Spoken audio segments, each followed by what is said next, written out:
Venezuela strongly rejected the gross interference in its internal affairs by the United States. Russian Foreign Minister Sergey Lavrov will start a Latin American tour, including visits to Cuba, Mexico, and Venezuela. Argentinian President Alberto Fernandez concludes his European tour in France from the headquarters of Telesur. Keep going with us. This is from the South. I'm Cristina Escobar with the latest news. Venezuela, the government of the Bolivarian Republic of Venezuela, strongly rejected the gross interference in its internal affairs expressed on Tuesday by the President of the United States, Donald Trump, during his annual address before Congress. Foreign Minister Jorge Arriaza read the statement to the press in which the national executive denounced the efforts of the U.S. administration to revive the already failed strategy of regime change in Venezuela. Caracas stressed that only the Venezuelan people will determine their own future. Bolivariana de Venezuela rechaza enérgicamente y cumple con denunciar ante la comunidad. The Bolivarian Republic of Venezuela strongly rejects and denounces before the international community the impertinent expressions and interventionism in its internal matters voiced by Donald Trump in the annual address before the U.S. Congress, in a fading effort to revive the failed strategy of regime change in Venezuela, following a prefabricated script in the midst of an electoral circus show and making use of a discourse full of lies, chauvinism and supremacist statements. Trump's offense and disrespect the Venezuelan people by professing violent threats against its integrity and against the constitutional, legitimate and democratic government of President Nicolás Maduro Moros. The U.S. ruler, in a delirious and arrogant speech, in which he appeared to resuscitate the already different outdated manifest destiny, he revealed his scorn for peace, for international law, for life, and, in particular, his contempt for Venezuela's sovereignty. Reiteró su desprecio por la paz, por el derecho internacional, por la vida y en particular su desprecio.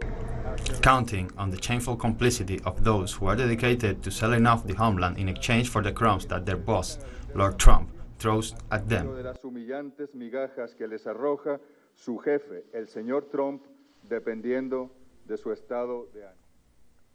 Russian Foreign Minister Sergey Lavrov will conduct a Latin American tour for 3 days, and he will visit Cuba, Mexico, and Venezuela. Lavrov's meeting with his Cuban counterpart, Bruno Rodriguez, will take place in the eastern city of Santiago de Cuba.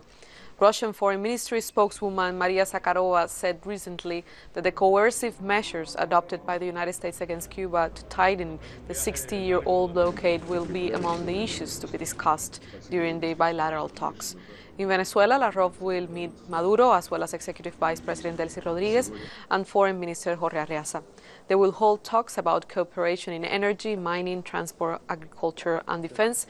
All of this according to the Russian Foreign Ministry. De 44 medios de prensa de 11 países. And yesterday, Donald Trump delivered his third State of the Union address before Congress. Trump bragged about the great American comeback, claiming a strong economy despite the tax cut which directly benefit the richest and harm the poorest sectors of U.S. society. He praised the bipartisan renegotiation of the North American Free Trade Agreement with Mexico and Canada, which was the focus of several controversies initiated by Trump himself. Trump's State of the Union address ended without a single mention of impeachment, marking a moment of restraint from the unpredictable president. Right after Trump delivered his State of the Union address, House Speaker Nancy Pelosi appeared to rip up the paper copy of the president's speech. Pelosi noted in a tweet that Trump's address represented a manifesto of mistruth and should serve as a call to action. Earlier in the evening, the U.S. president appeared to dodge an attempted handshake from Pelosi. The leader of the House of Representatives told reporters that ripping up Trump's speech was a courteous thing to do, considering the alternatives. Likewise, several senators also criticized Trump's speech. Democrat Bernie Sanders pointed to the absence of reference to climate change, while 2 senators walked out of the Congress during the address on Tuesday, and they refer that they couldn't stand to listen to the president's lies.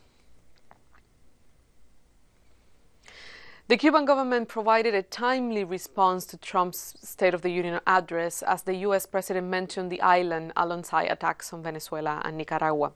Foreign Minister Bruno Rodriguez said that if President Trump wants to support the Cuban people, he would lift the genocidal blockade, resume the banned flights, and grant visas to Cubans. He should reestablish U.S. citizens' freedom to travel to Cuba. And we stay on the same country because the U.S. Senate was poised on Wednesday to decide on President Donald Trump's impeachment on charges of abuse of power and obstruction of Congress. Senators will conclude the trial today after a process that has taken months and began with an impeachment inquiry in the House of Representatives. It's widely expected that the Senate will vote to acquit President Trump. The president is accused of withholding military aid to pressure Ukraine into investigating his potential Democratic rival, former Vice President Joe Biden. To impeach him, it will require a two-thirds supermajority.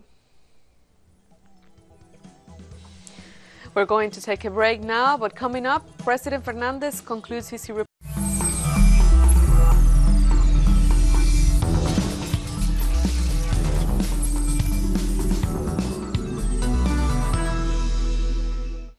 French President Emmanuel Macron received his Argentinian counterpart Alberto Fernandez on Wednesday. After a meeting with Macron, Fernandez concluded his European tour, which saw him visit the Vatican, Italy, Germany, and Spain. There was great expectation that the meetings would focus on an agreement between Mercosur and the European Union signed by Brazil's Jair Bolsonaro and former Argentinian President Mauricio Macri. Before traveling, Fernandez reviewed a Ministry of Production report that analyzes the consequences of a possible implementation of this plan. The agreement must be finally approved by the parliaments of all involved countries. As part of the presidential meeting, the two heads of state discussed environmental projects as well as the integration of women into society. Macron also expressed his support to his Argentinian peer, whose European tour was focused on renegotiating the South American country's huge foreign debt. France will stand by your side and will be working alongside the International Monetary Fund and other partners to help Argentina return to the path of sustainable debt growth. Your country's economic situation is, of course, a matter of concern and commitment for us, and we have always supported efforts to stabilize your economy by integrating it into the international financial community, and we will continue to do so. In turn, the Argentinian president thanked France for its support in the negotiations with the IMF, stressing it is very important to resolve the debt issue. I am very happy that before anything, before our meeting, you already expressed your support for us regarding the International Monetary Fund. It is very important to us to sort out our debt issue, which is a vital factor for growth in Argentina, and the International Monetary Fund needs to hear and listen to our proposition. Mexican President Andrés Manuel López Obrador enjoyed an approval rating of 71% in January, according to a poll made by the news outlet El Financiero. Regarding the Mexican economy, public opinion was 45% positive. Migration policy also saw a rise in support for the president, including the use of the National Guard to stop the flow of Central American migrants at the southern border. The poll was conducted among 820 Mexicans in mid-January. In El Salvador, local communities along the country's main river, El Lempa, blame the sugarcane industry for the country's worsening water crisis. They demand the government to introduce stricter regulations regarding industrial water use. Under its 2018-2020 plan, the sugarcane industry in El Salvador seeks to produce about 1.7 million tons of sugar. While sugarcane is one of the most important industries in Central America, the crop requires an excessive amount of irrigation. In El Salvador, one of the country's biggest rivers, El Lempa, serves as an important water source for the industry. But such a high demand for water, combined with the several hydroelectric dams along the river and the effects of climate change, can heavily affect local communities. We are in the month of February, and we can already see that it's drying up. And if we look over the riverside, we can see a number of water pumps that are siphoning away the water. Communities in the center and the south of the country have long fought both the sugarcane industry and the government to defend their lands and the water. They heavily criticize the government for allowing various industries to use the water for their liking, and they call for stricter regulations. Currently, private companies are free to use water in our country. That's why we are calling on the government authorities, such as the Environment Ministry, the Ministry of Agriculture and Livestock, as well as the National Assembly, to approve a water protection law, which has been proposed by various organizations. Another issue is the burning of the sugarcane fields, a practice used for facilitating the harvest. But communities say it has serious consequences on the environment. We are seeing, once again, the unregulated burning of fields. We have been condemned in this practice for more than 10 years in Bajo Lempa, and now we want to send a clear message to the national and international community, to all the environmental committees. We urge you all to ask the government of El Salvador to put an end to the burning of sugar fields and their aerial fumigation.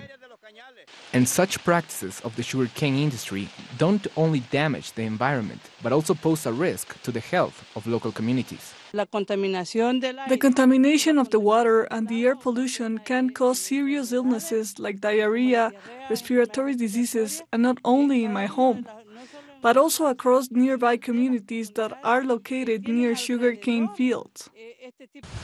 The top destinations for Salvadorian sugar are China, the United States, and Canada.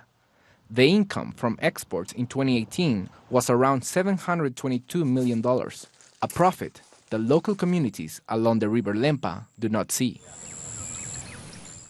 Haitian nationals living in Venezuela have rallied outside their country's embassy in Caracas against President Jovenel Moïse's decision to join the coup-mongering Lima group. The protesters say it is regrettable that their government has chosen to join the US-led group that is working to undermine Venezuela's peace, stability, and solidarity.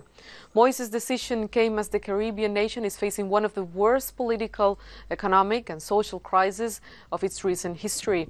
Nationwide protests calling for the president's resignation have rocked the country for more than 1 year.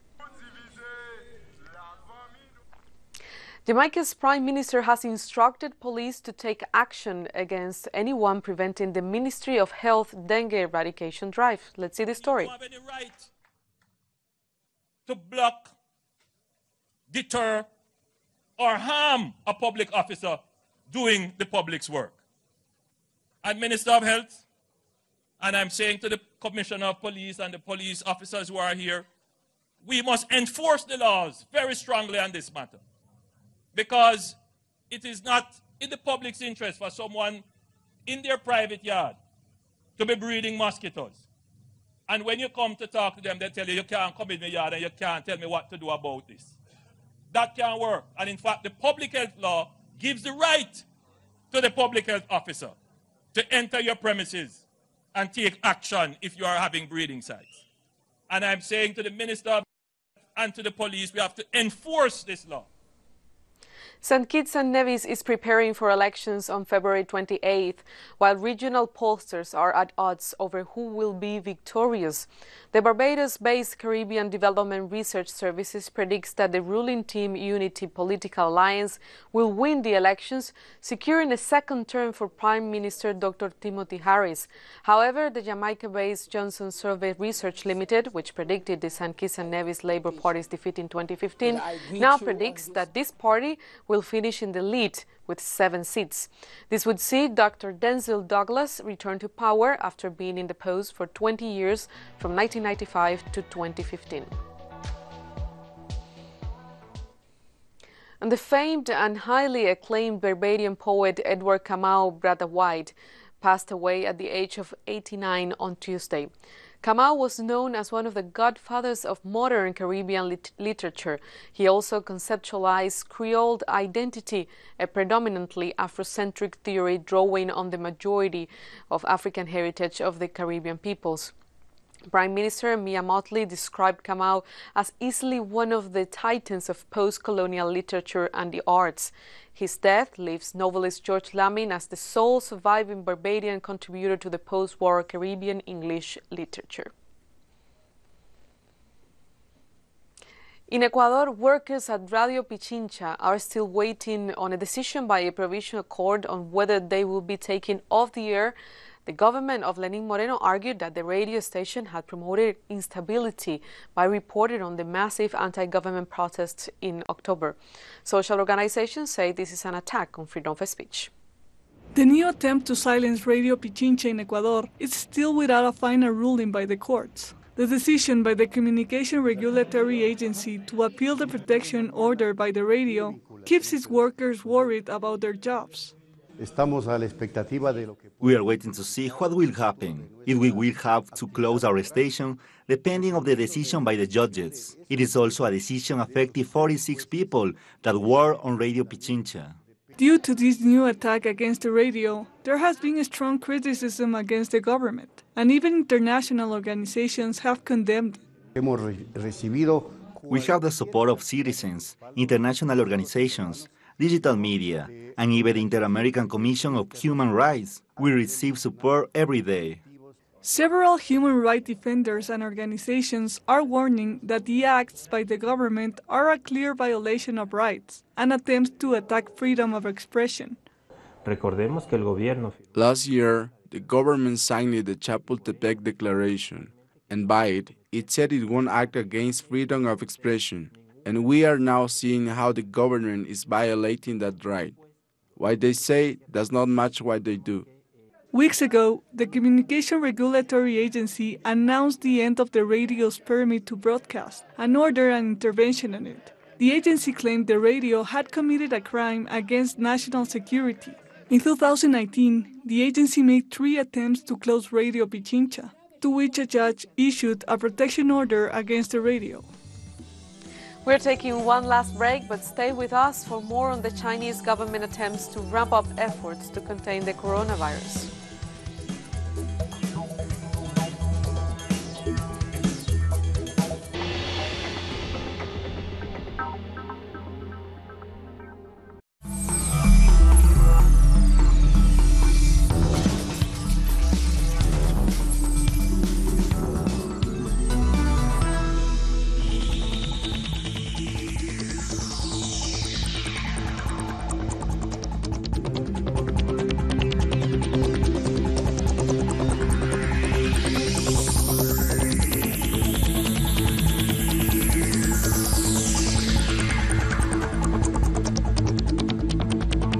Welcome back. China has urged international health agencies and authorities to implement stricter measures to contain the novel coronavirus. President Xi Jinping called for more effective screening methods, stricter quarantine rules, and better patient care. Meanwhile, Wuhan City, the epicenter of the outbreak, remains on lockdown. The construction of the second emergency hospital there is set to conclude soon. According to Chinese health authorities, the novel coronavirus has so far killed 492 people and over 24,500 people are infected in mainland China. At the same time, the mortality rate has settled at around 2% of known cases, a far lower number than at the beginning of the outbreak, according to World Health Organization authorities. The Director General of the World Health Organization has asked for $675 million to help countries address the expected spread of the virus that emerged in China. Tedros Ghebreyesus acknowledged that the sum is a lot, but stressed that it is much less than the bill we will face if we do not invest in preparedness now. The WHO Director General reported that in the last 24 hours, the UN Health Agency has seen the biggest jump in cases since the start of the epidemic. Our message to the international community is invest today or pay more later. Invest today or pay more later. $675 million is a lot of money, but it's much less than the bill we will face if we do not invest in preparedness now during the window of opportunity that we have. We will have the after-action review. And we have scientists who will really understand, investigate that, and tell us the truth. Now, as global community, please, let's focus on the actions we can take today to prevent this outbreak from spreading all over the world. And a Chinese baby has been diagnosed with coronavirus just 30 hours after a woman who had tested positive for the deadly disease gave birth in Wuhan, according to state media. Doctors at the Wuhan Children's Hospital on Wednesday cited the case as evidence that pregnant women infected with the virus may be able to pass it on to their unborn children. The infant, who was born Sunday, is the youngest person recorded as being infected with the new coronavirus. Around 3,700 people are facing at least 2 weeks confined on a cruise liner anchored off the coast of Japan after health officials confirmed on Wednesday that 10 people on the ship had tested positive for coronavirus. While the infected patients were transferred by Japan's Coast Guard to hospitals on the mainland, the rest of the passengers and crew on board the Carnival Corporation ship were placed in quarantine and subject to health screenings. The 10 confirmed cases were among the results conceived so far from almost 300 people tested. The ship was caught up in the global coronavirus epidemic after an 80-year-old Hong Kong man tested positive for the virus after disembarking in Hong Kong on January 25th. And our correspondent in China, Iramsi Peraza, brings us more on the latest developments surrounding the coronavirus. Hola, ¿qué tal? Un placer saludarte. Pues la cifra de personas que han perdido la vida hasta la fecha a causa de este brote de coronavirus. The Chinese coronavirus death toll has risen to 492, and the number of confirmed cases has surpassed 24,000, according to Chinese authorities, while medical trials and methods that have led some positive results in several infected patients are being accelerated. According to the National Health Commission, after the application of antivirals mixed with traditional Chinese medicine, Western pharmaceuticals and respiratory equipment, blood filters and so-called artificial lungs, several patients in serious conditions have shown signs of recovery and are thus part of a research program to evaluate the clinical value of these procedures as the search for an efficient vaccine continues. Meanwhile, the World Health Organization pointed out that the coronavirus is not yet a global pandemic, because while the transmission rate remains high in Hubei province, it is not yet as high beyond that area. Meanwhile, the Chinese government is strengthening the contingency plan with new measures to halt the spread of the epidemic. Several hotels and some public spaces will be chosen to centralize the treatment of less sick patients, while another 2,000 health workers will be mobilized in Hubei province and its capital, Wuhan.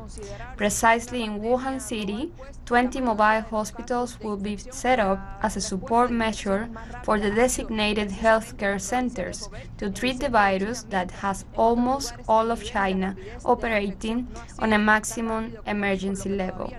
This is all the information at this hour. We will continue to offer further details. Thank you, Ramsey.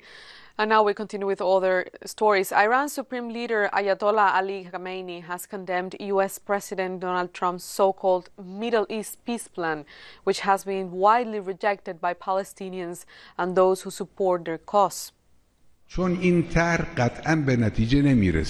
The American plot of the deal of the century will die before Trump dies. I believe this plan is 1, stupid, 2, a sign of viciousness, and 3, has been detrimental to them since day one. President Recep Tayyip Erdogan said on Wednesday that Damascus must withdraw its troops from Turkey's position in Idlib or face retaliation. Erdogan demanded the Syrian government withdraw its troops by the end of this month. The Turkish president said his troops would force Damascus to retreat, if not deploying the army and warplanes if necessary. Several Turkish military personnel were killed when a convoy was hit by Syrian artillery fire as Ankara moved its troops into Syria without prior notice. The incident triggered a retaliatory bombardment of Syrian army positions. Tens of thousands of people across Pakistan are today observing Kashmir Solidarity Day in support of the Kashmir people's struggle for their right to self-determination.